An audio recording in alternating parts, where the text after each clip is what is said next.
আজকে আমি আমার বন্ধুদের জন্য ডিমের কোরমার রেসিপি নিয়ে হাজির হয়ে গেলাম। কেমন আছো তোমরা? আশা করি ভালো আছো। আমিও অনেক অনেক ভালো আছি।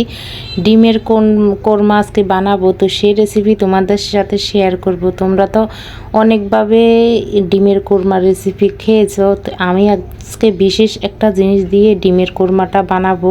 প্লিজ প্লিজ তোমরা প্রথম থেকে শেষ পর্যন্ত ভিডিওটি দেখবে। ভিডিওটি ভালো লাগলে লাইক কমেন্ট শেয়ার করবে। তো এই ডিম প্রথমে সিদ্ধ করে নিলাম, সিদ্ধ করে খোসা ছাড়িয়ে নিলাম। তো বিশেষ যে জিনিসটার কথা বললাম এখানে দেখতে পেলে কুমড়া, মিষ্টি কুমড়ার যে বিচি থাকে সেই বিচি দিয়ে আজকে ডিমের কুমড়াটা কোরমা রান্না করব। তো এখানে দিয়ে দিলাম আমি রসুন কুচি, আদা, এই সব কিছু নিয়ে নিলাম। তো আস্তে আস্তে সব কিছু বেটে নিয়ে নিলাম।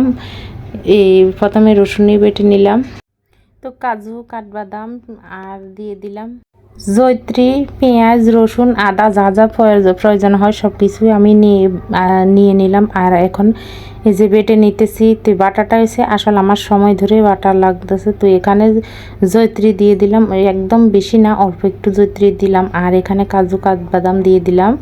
আর কুমড়ার যে বিচিগুলো আছে কুমড়ার বিচি দিয়ে দিলাম। তো বেশি সময় আমার গেল কুমড়ার বিচিগুলা খোসা ছাড়াতে। তো কুমড়ার বিচি খোসা ছাড়ানো ভীষণ ঝামেলার ব্যাপার।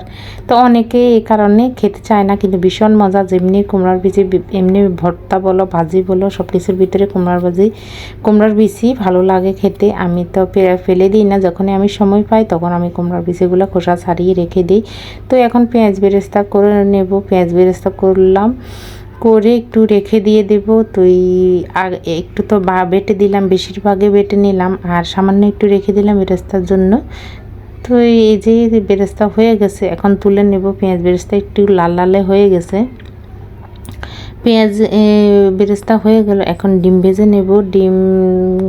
ডিমগুলা অনেক দিনই ফ্রিজে ছিল, তো সেই কারণে নাকি বুঝিনি একটু একটু মানে উঠে গেছে খোসা ছাড়াতে। আর এখন আমি একটু ভেজে নিলাম। তো হলুদ দিইনি ডিমের, যাতে কোরমাটা রান্না করব তো ডিমের কোরমা একটু সাদা সাদাই হয়, তো সেজন্য ডিমের এর ভিতরে আর হলুদ ব্যবহার করিনি। তো তোমরা চাইলে ব্যবহার করতে পারো। তো এখন তুলে নেব।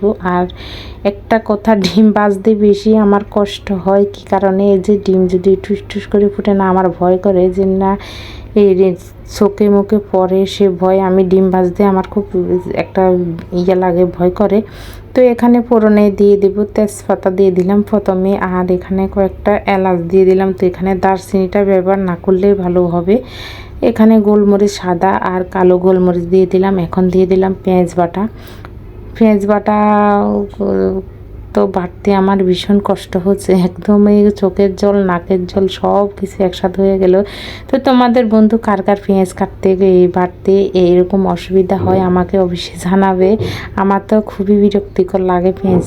তো ব্লেন্ডার করে নিতাম, তো আজকে ব্লেন্ডারটা করে নাই, এমনি তোমাদের সাথে শেয়ার করব। তো সেজন্য আমি বেটেই নিলাম, যদি তোমাদের একটু ভালো লাগে।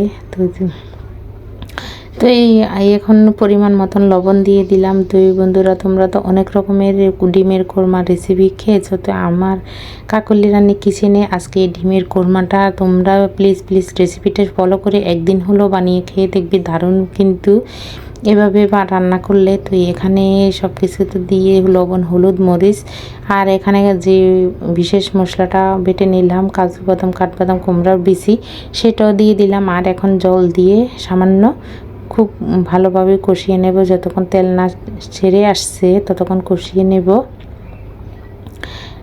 খুব ভালোভাবে কষানো শেষ, এখন একটু লেবু দিয়ে দিন। তো এখানে তোমরা লেবু, দুধ, পরবর্তী তোমরা টক দইও ব্যবহার করতে পারো। তো টক দই ছিল না, আমি ঘরে সামান্য কিছু উপকরণ দিয়ে আজকে এই ডিমের কোরমাটা রান্না করতেছি। আমি যে উপকরণ দিয়ে রান্নাটা করতেছি সবাই আশা করি ঘরে এগুলো থাকে।